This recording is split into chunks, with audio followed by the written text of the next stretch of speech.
Bom dia, amigos e amigas. Bom dia, senhores e senhoras. Eu sou Daniel Nonato. Obrigado a você pela presença em nosso encontro matutino. Lembrando a todos e a todas que hoje é terça-feira, 19 de setembro de 2023. Celebramos hoje 102 anos do grande Paulo Freire. Alguém vai dizer que ele é isso, ele é aquilo. Bom, quem despreza, quem critica o nordestino só demonstra claramente que não tem nenhum pingo de amor pátrio. É isso mesmo, amor pátrio é algo que nos faz amar o povo, independente da região do país que se encontra.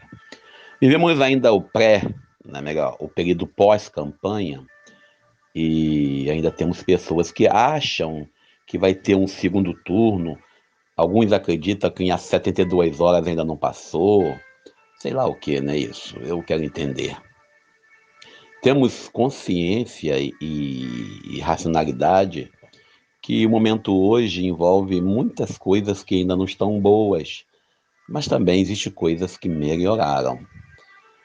Eu acho interessante que durante 4 anos eu ouvi a frase não vamos torcer contra o capitão ou contra o dono, o motorista, o cobrador, sei lá, o piloto do avião, senão o avião pode cair. Bom, agora mudou o piloto do avião e aqueles que torciam pelo piloto, demonstra claramente, torciam pelo piloto, pararam de torcer pelo Brasil. A gente é muito fácil fazer discurso de patriota. É muito bonito dizer, olha, eu sou patriota, uso verde e amarelo. O difícil é assumir essa capacidade de amar esse povo, independente da classe política que está lá em cima. A gente, quando fala de Paulo Freire, ou fala desse grande nordestino, a gente fala de um dos homens mais estudados no mundo, a sua metodologia de ensino e também a sua forma de nos ajudar a pensar, uma questão de conscientizar sobre nossas práticas, e aí ele passa por todos os campos, partindo de uma educação libertadora, uma educação que nos leva a compreender o outro. Por isso, a pedagogia do oprimido, a pedagogia que nós devemos olhar, a pedagogia libertadora. E isso incomoda alguns, pois se o povo aprender a pensar, certamente não elegerão e não votarão em certos políticos, isso em todos os níveis, seja nas câmaras, seja no Estado e seja a nível federal. Não estou aqui para dizer que quem votou aqui ou ali é melhor ou pior do que o outro. Estou dizendo que para quem usa a consciência e racionalidade para votar, certamente vai pensar duas vezes quando alguém vir fazer uma proposta, ou melhor, alguém dizer que isso é aquilo, pois aqui vale a máxima do checar, do observar. Moxa Daniel, você está falando de política? De novo, estou. Porque esse ano, período de setembro, já começou a se definir quem será candidato a prefeito, quem será candidato a vereador. Poderá ainda ser mudado, mas, por enquanto, tem cidade com até 10 candidatos a prefeito. É isso mesmo, 10 candidatos a prefeito. Mas isso é detalhe, vamos ficar perdendo muito tempo com isso, porque daqui a pouco começa os caras a botar a manga de fora. Esse período também é o período da preparação para o Conselho Tutelar, então já temos aí um montão de gente se candidatando ao Conselho Tutelar, fazendo uma pré-campanha para vereador.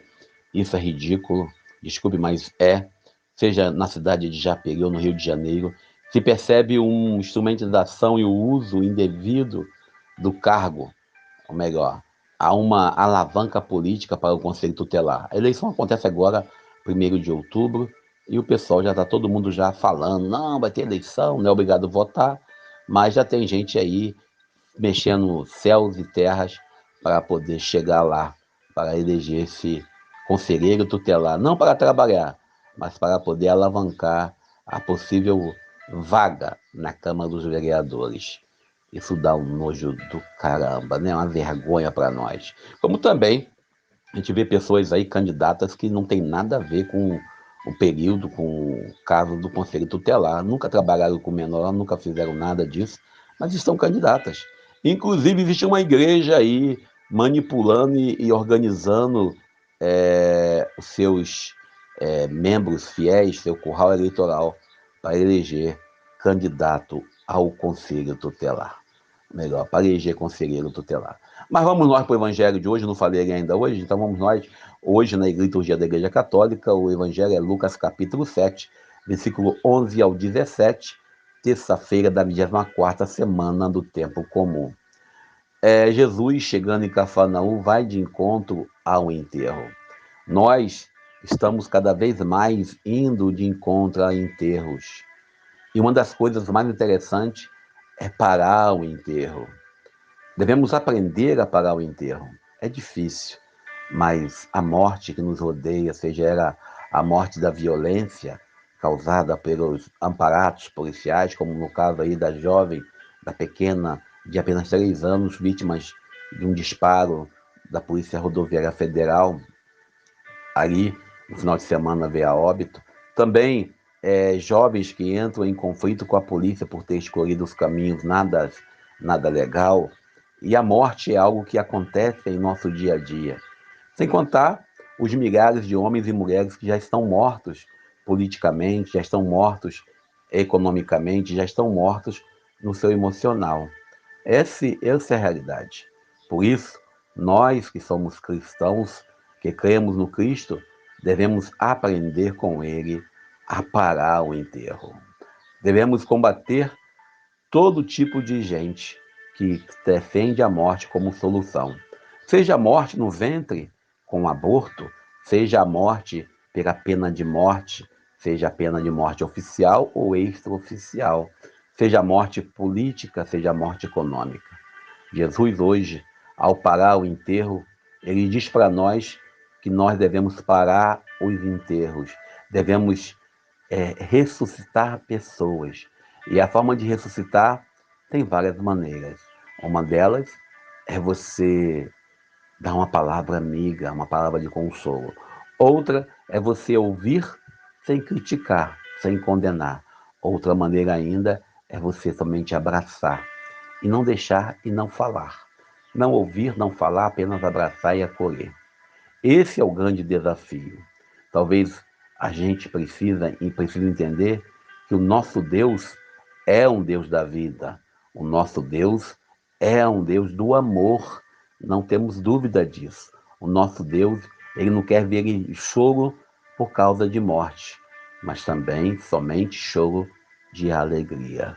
O Evangelho de hoje nos lembra um pouquinho a história do profeta Elias, quando Elias foi na viúva de Sarepta, e lá o jovem dela estava morto, o filho dela, e nós sabemos bem claramente como funcionava naquele contexto, quando uma mulher não tinha um marido ou não tinha um filho para protegê-la na sociedade machista.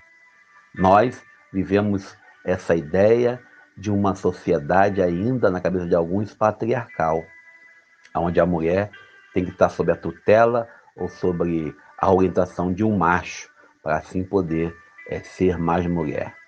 O Evangelho de hoje nos ajuda a pensar quem somos nós, se nós de fato estamos sendo sinais de ressurreição, se de fato nós somos o morto, às vezes somos nós o morto sendo carregado pela multidão, ou somos a multidão que queremos apenas criticar, apenas falar mal, apenas não aceitar que o outro tem a ressurreição garantida.